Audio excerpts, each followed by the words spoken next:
Good evening. Good evening. Good evening. Good evening. Welcome to the last TWed of the fall 2016 season.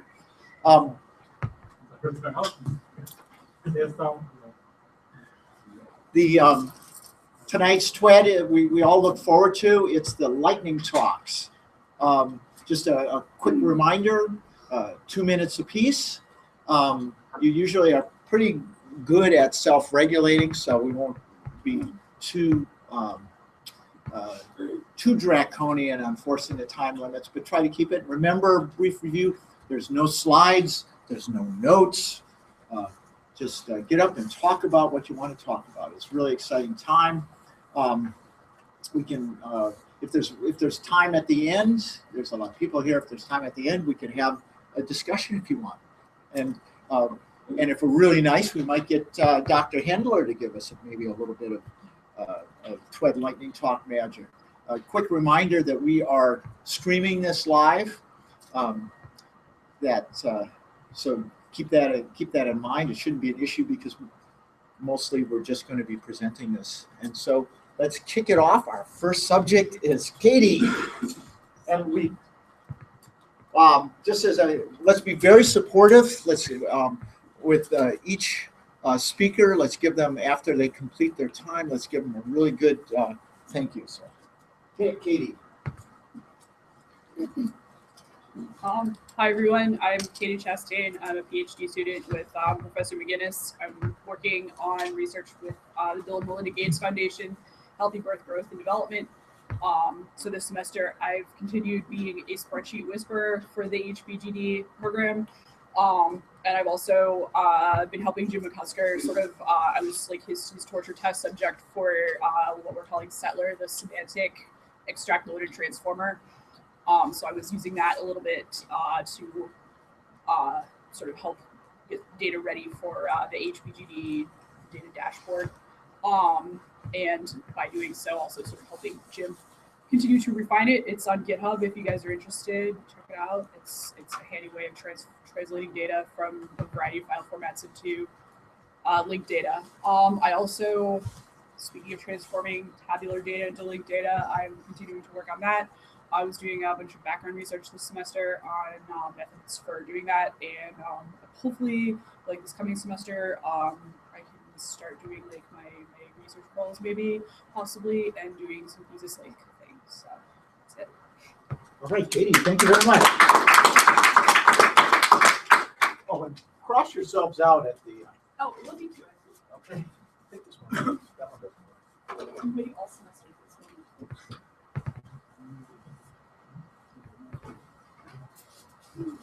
Amar?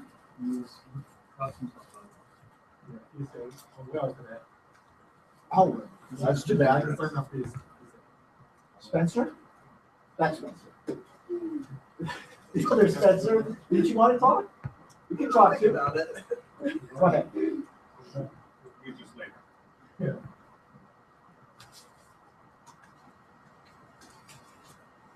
Hi everyone, my name is Spencer Whitehead. I am one of Hung Ji's PhD students, and the project that I have been working on in its largest scope is to basically automatically encode and decode social media slang, code words, any type of obfuscation that people do to the language, because social media data is representing a larger and larger portion of the data that we have available to us. So I think it's of great value to be able to understand what everyone is talking about. Standard or aggregations or anything of that sort. So that's the overall project. The portion that I've been focusing on this semester is the encoding of these messages.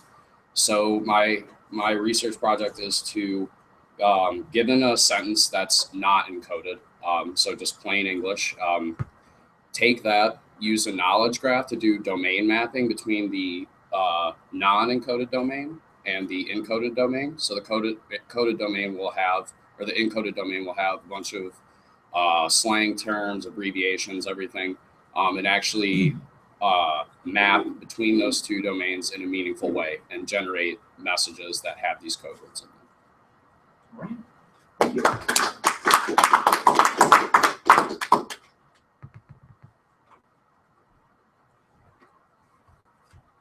And Lou, there we go.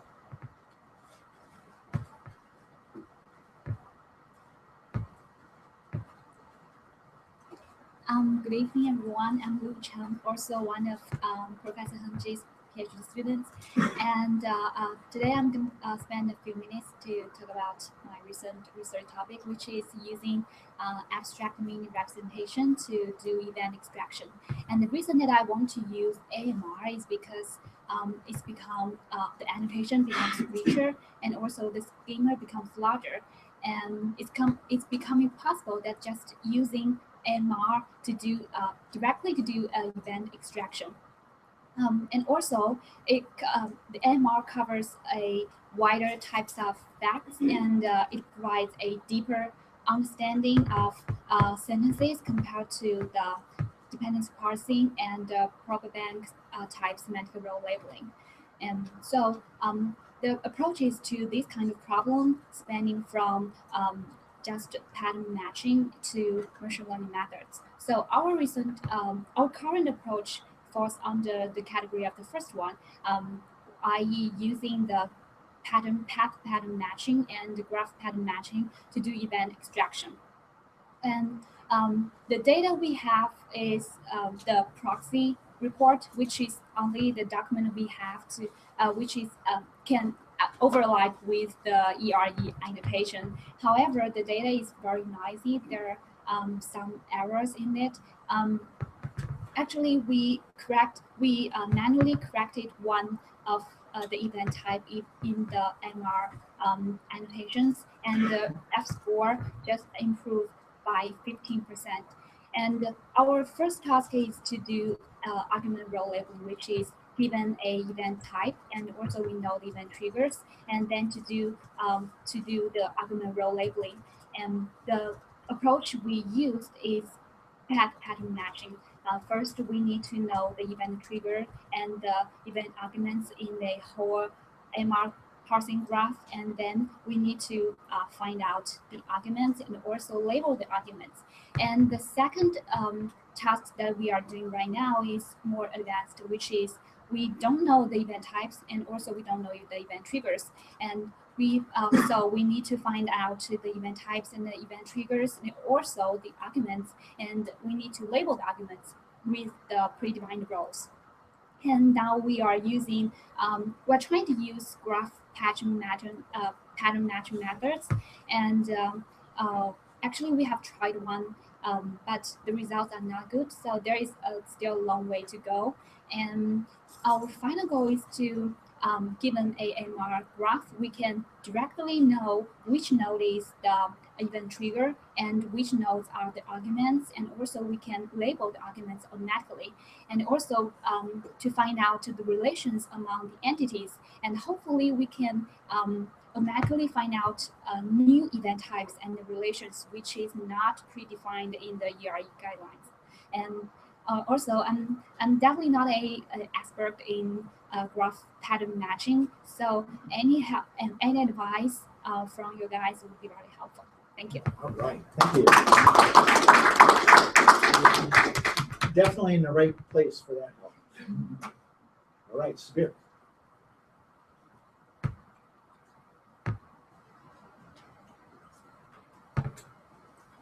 Hello everyone, I'm Sabir Rashid. I work under Deborah McGinnis on the chair project. I initially was going to talk to you about some of the work I'm doing for that project, but instead I'll take this opportunity to talk about some of the future work I'm interested in doing. So for those of you who don't know what ontology is, it derives from the Greek pursuit of knowledge, or the state of nature. So what I want to do is actually create a world ontology where I'll use existing ontologies to kind of classify how everything in the world is related to each other. And using this ontology, I'll actually create a virtual world that pretty much is a replication of organizations, buildings, landmarks, geographic features of the actual world that you can go into and find information and explore.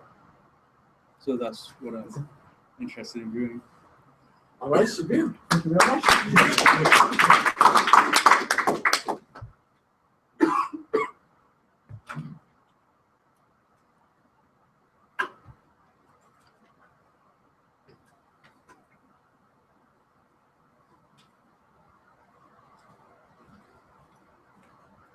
Hello, I'm Kara Reedy.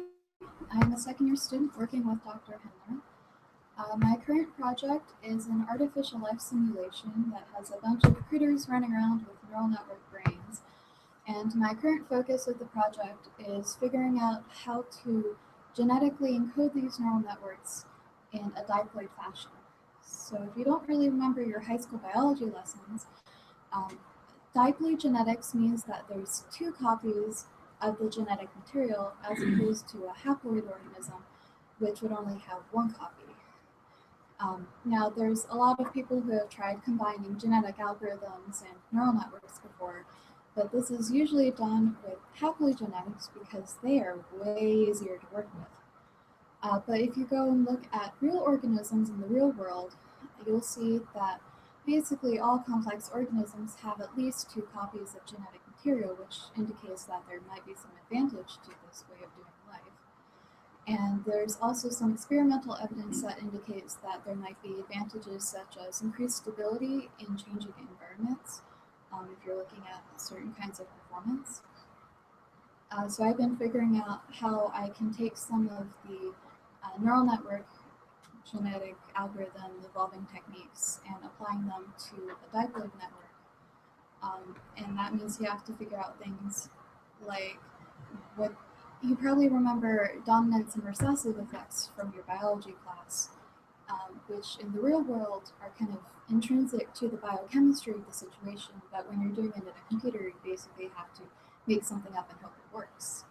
And there's also been a few challenges related to how to make this format work with my specific neural network package, Cafe. However, at the moment, I've basically finished up my coding, so now I just need to figure out how I want to evaluate it and then actually see if it works. Thank you.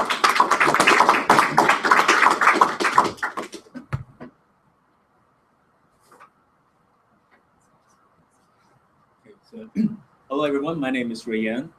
Hey, Ray. Hey, Sam. I'm a 6-year PhD student working with Professor Deborah McGinnis. So I would like to talk about something related to my thesis work. So string reasoning has been identified as one of the new research area in 2009 with the aim to bring the semantic reasoning to process semantic reasoning to string processing. Albeit there are many capable string processing technologies, most of them are not capable to extract the hidden information from the strings. So an example would be to predict the traffic jam given the number of cars and the car speed on the highway. Right? So as a human, it's a lot easier to predict because we can see that if there is a lot of cars on the road with really slow speed, then that probably traffic congestion. But for the machines, what they can see is only a sequence of numbers, possibly separated by several commas like that. Right? Streaming data is actually very enormous, very boundless and heterogeneous, right? Which poses a great challenge to processing. And a classic way to process the streaming data is to leverage a window, which isolates a portion of the streaming data. And it only provides a very limited snapshot for the question answer. Right? And the window isolates the data usually in a way that isolates the most recent data, under the assumption that the most recent data are the most important. But as a matter of fact, the concept of important is not usually necessarily or purely based on the recency timestamp. There are a lot of different aspects of being important. Right? So, and one way to define the concept of important is to leverage the different orderings of data. Right? Data has you can rank data according to their precision. You can rank data according to their provenance, to their trust score, etc. So with this by leveraging the different orderings of data, we can use that to model the concept of importance, which we name this kind of thing as semantic importance. Right?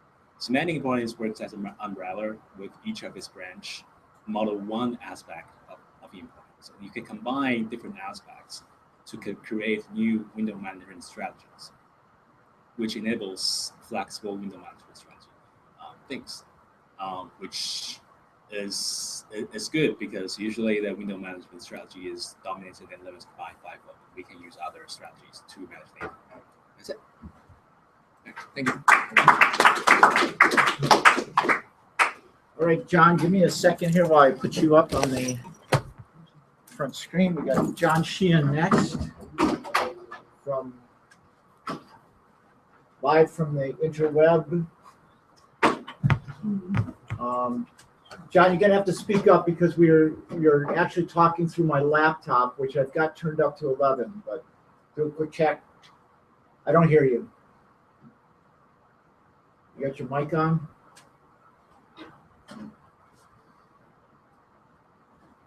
Do it again. Nope.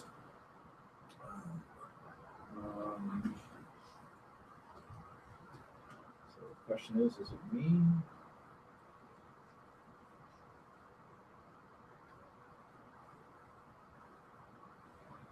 It's not me. Let's come back to John. Okay. John, we'll come back to you. Matt is next. Let me yeah. Actually, take that away for just a second. I gotta grab it. Okay. Sorry, Matt. Go ahead. No worries. Hi, everyone. I'm Matt. I'm a third-year PhD student working with Professor Hendler. So recently, IBM has developed the True North chip, which is a non-von Neumann chip architecture inspired by the human brain, or at least that's the tagline. The advantage of this chip is that it is extremely power efficient. So something like for particular tasks, it can be up to 10,000 times more power efficient than traditional von Neumann architectures. In particular, it's very well suited to deploy deep learning, aka neural network models, to this architecture. This chip achieves its power efficiency through a number of constraints that it imposes on the models, which you can deploy to the architecture. For example, the precision of the numbers of the weights that you can deploy to the architecture are limited to 9 bits. The neural network models are limited to spiking. It's literally boring. Just keep going. Too close. Oh, yeah. Just keep going. Well, if a fire breaks out. Ignore the smoke. Okay. Where was it? Yeah. So the models are limited to spiking models, which means that the activation functions cannot be continuous, and also the network topology is restricted. So a single neuron can be connected to at most 256 other neurons. These are all constraints which have to be dealt with during the model construction and training period. Currently, work focuses specifically on how to maintain accuracy and performance via machine learning techniques and focusing on that training aspect. But there's not a lot of consideration into the potential inefficiencies that converting between an unconstrained and a constrained network might introduce. So my idea is to develop an ontology or some kind of declarative approach which maps concepts from the unconstrained world to this constrained true north world, and has some assertions describing how the two different worlds relate, and then use a general purpose reasoner to go from an unconstrained network model to the constrained version, which can be deployed on true north and thus exploit all this power efficiency. And the reason that I think a declarative approach is particularly interesting is that in a procedural approach, were I to write some algorithm that would do this, I would need to have some concept of the two different models anyway, of the unconstrained model and the constrained model.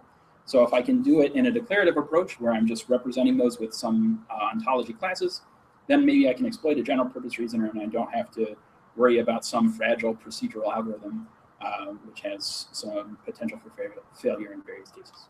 So that's it. Thanks. Okay. Thank you, Matt.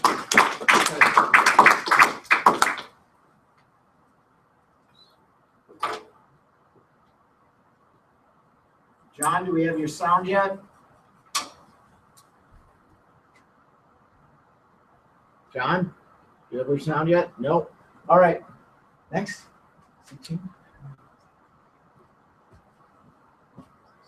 Hi, good evening, everyone. My name is Zhicheng Liang. I'm a second-year PhD student working with Professor Deborah McGinnis. So I want to talk about my term projects in my natural language processing course this term. So the topic our team is has been working on this for the term project is cluster labeling, which is a problem of assigning descriptive, human-readable labels to a cluster, which is generated by some document cluster algorithms.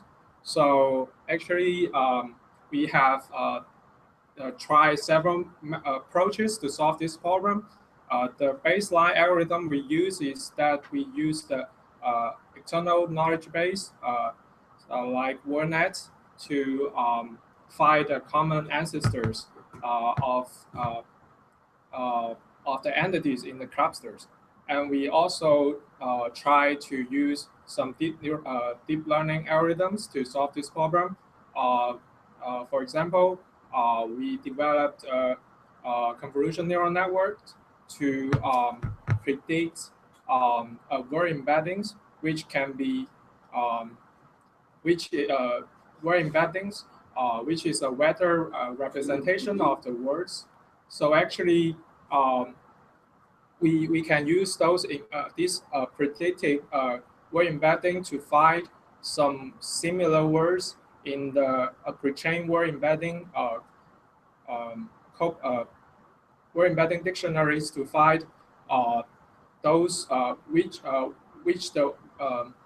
the words which are able to be assigned as the label of the cluster. So after experiments, we found that the accuracy of this algorithm is about 50%, though it's not very good, but hopefully we can improve the algorithms for the future work. Thank you. Thank you.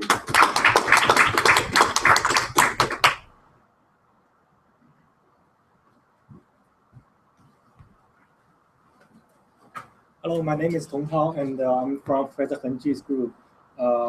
So since this topic I'm working on is multimedia information extraction. For the past few semesters, I'm working on, say, I populate some information, for example, event information from images or videos to the text documents. And this semester, I'm working on, say, populate the information from the text documents to the images. For example, if you see some soldiers sitting on a tank or sitting on armed vehicles, for the most traditional vision tools, they can only say, okay, these soldiers sit on the tanks.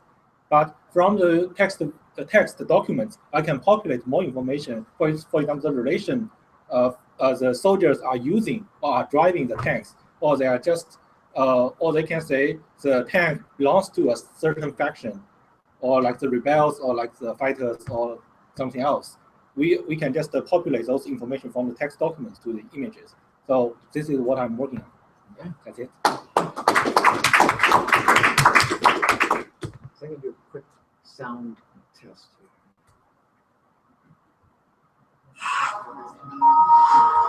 It's not me. So John, you want to test your sound? Sure. Yeah, can you hear me? Yes, we can hear you now. Okay. Oh, excellent. Okay, great. Put you on the big screen. Hold on. Okay, Mitty, you'll be after John, so we conveniently have you both up there. We put John on. Okay, go ahead, John. Okay, hi everybody. John Sheehan. I'm a third-year PhD student working with Professor McGinnis. I've been actually working with John Erickson on reproducibility in semantic workflows. And reproducibility is an age-old issue. Scientists develop these computational scripts and often do not collect or document all the key artifacts that someone else would need to accurately reproduce their work. This is not only an issue for scientific reasons, but also fiscal reasons. A lot of times now, grant funding is contingent on the ability to publish work and make it reproducible. So what we're attempting to do is that we can use things like ontologies and RDF to capture a checklist of reproducibility items and actually use semantic technologies to capture metrics and measurements to determine the degree to which a workflow is reproducible. So it's something that certainly would be very useful and promising, and hopefully will do a lot to help solve this issue. All right. That's it. Thanks, John. Okay, and Nitty, you're up next. Here we go. We can't hear you.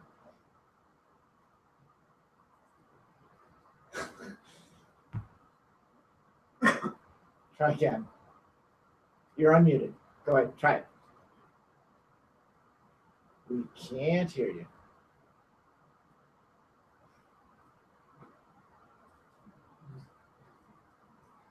We'll come back to you. Okay, beginning.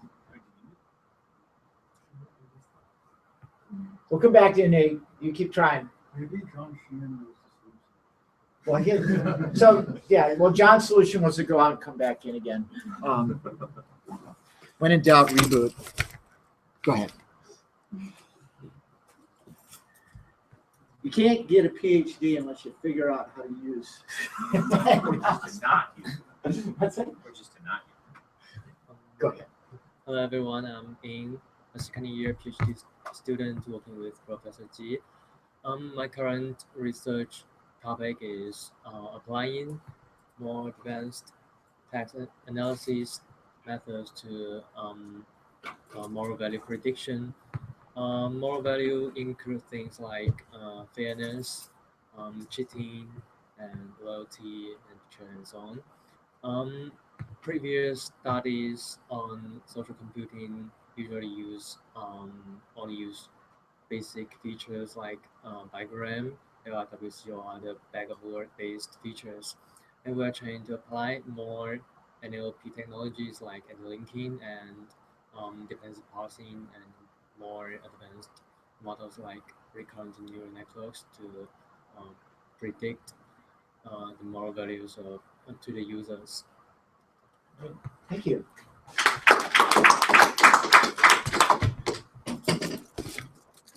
Okay, Nitty, can we hear you? Why don't you go on and come back in again? All right, Faith. My name is Fei Pan. I'm a first-year PhD student working under Professor Peter Fox. And basically, what I'm doing this semester is three parts. One part is my master project, and the other part is the deep time project that we're trying to figure out the connections between fossils and how they're connected and their locality. And yeah, and the thing I want to talk about is the major project, which is the DARPA project working on the manufacturing data. So basically, what they have is raw data. They know what the data is about, but they don't know much deeper things about the data. What they want from us is to make the linked data, which is John is currently working on, the ontologies and the structures. So it's basically a very interesting project because it requires a lot of collaborations. People from mechanical engineering, they know how these data are working.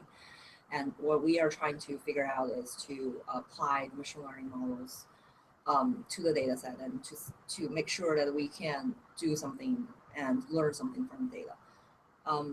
Me and Corey basically working on the classification and also the prediction, and Corey built the baseline, which is the linear model, and I'm working on figuring out the polynomial models and maybe go deeper from here. And it's very cool stuff.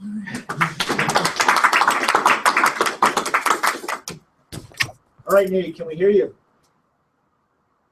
No, we can't hear you yet. Did you go out and come back in?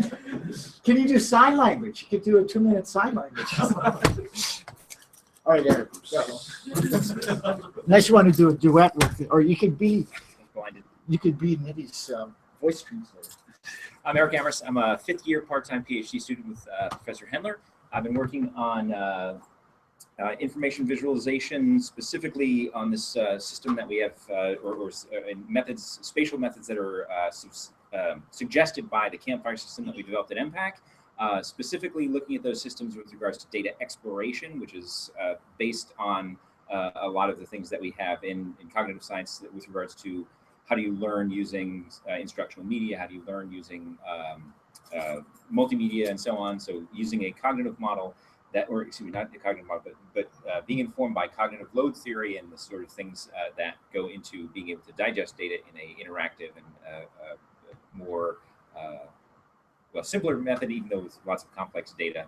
I've totally wound myself up in 2 minutes. But anyway, to use these kind of cylindrical, spatially structured visualization techniques in a way that will reduce extraneous cognitive loading and allow you to kind of explore and come up with new information from data as opposed to the traditional just presenting data using visualization. All right. So Super Bowl party at Impact, is that? All right, so let's see. She's not back in. So cover it up. We'll right. So I'll do one. Okay. So what I will do is, so I'm John Erickson. I am the Director of Operations of the Rensselaer Institute for Data Exploration Applications, the Rensselaer IDEA. And I'm also the Deputy Director of RPI's Web Science Research Center, based here at the Tetherless World Constellation. But more importantly, I'm the lead evangelist for the RPI R users group, which is, who knows it? It's the R Pirates. R, okay? And we're trying to, as we know, the open source R language and framework is increasingly being used. R and Python are claimed to be the top 2 data analytics languages that are in use both in industry and in academia. There's an increasing community within RPI that's using R. And so at the beginning of the fall term, we started this RPI R users group with the simple objective is to communicate and share. And so what we try to have monthly meetings which follow a particular agenda, some topic. Last week, our topic was going parallel with R, where we discussed some user level ways to use multiple cores on your machine. Most of us have laptops with multiple cores on them, but usually R is using just one of them. So how do you unlock that capability? Then in our usual monthly meeting, we have a sharing of grievances, in which we talk, it's just a sharing of problems that we're trying to work through, and then what's that? Politics. Well, there's usually politics, but I'm trying to think of what the miracles, the discussion there's the airing of grievances, and there's a sharing. Feats of strength. Yes, thank you very much. It's feats of strength where we share some of the coding that we're particularly proud of on a project. And some other topics we talked about. We had a special guest, Dominic DeFranzo, who was our feature for election analytics, which was the Wednesday before the election, and that was fascinating. So what we try to do on a monthly basis is to get together and talk R. It's a pretty loose, if you're used to the rigid formal structure of TWeds, it's a much looser environment. So that's, if you're interested, if I haven't somehow gotten you on our R users group list, email me. You know how to get me because you get emails from me all the time. Please email me, I'll add you to it.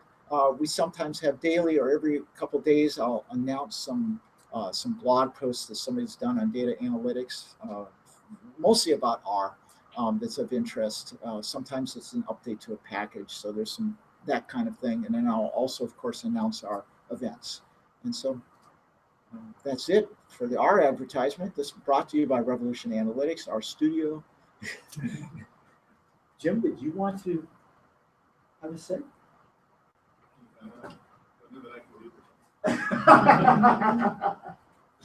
No, I just usually end up doing one where I just tell everybody how cool it is that we can actually, from so many people, from so many backgrounds. So Niddy's I'm unfortunate. also stunned to discover how much grad students. So I just want to put in a word for unfortunately Niddy's sound wasn't working, but she would have talked about her work, which was in information anomaly detection on networks, particularly now her focus is on Internet of Things networks, using this principle of information centrality. She's given a couple updates over the last couple terms, and if you've got any questions about that, just email her. It's pretty interesting, and she's soon to be making actually doing her proposal defense. So the work is making progress, and it's pretty cool. So I'm sorry that we weren't able to get her audio to work, but I just wanted you to know what her and she would appreciate me doing her lightning talk, and so her. All right, and with that, finish up the pizza and have a good evening. Thank you very much. Let's give yourself a round of applause. All right, Ray, can you help me break this? Right, that'll do that. Good work, everybody. Good work. Let me shut it down. I just realized I'm. Can we try now? Oh, geez, she's on. I just did it. Nitty. That's okay. No, it's not you. I know it's me. I changed the browser. Yeah, I just did your TWed talk for you. Oh, you did? Okay, then I'm off. Okay. Good night, Nitty. Thank you very much. Or not. Yeah. Thank you, everybody. How do I? That's disconnected. Thank you for the pizza. Absolutely. Thank you for being here.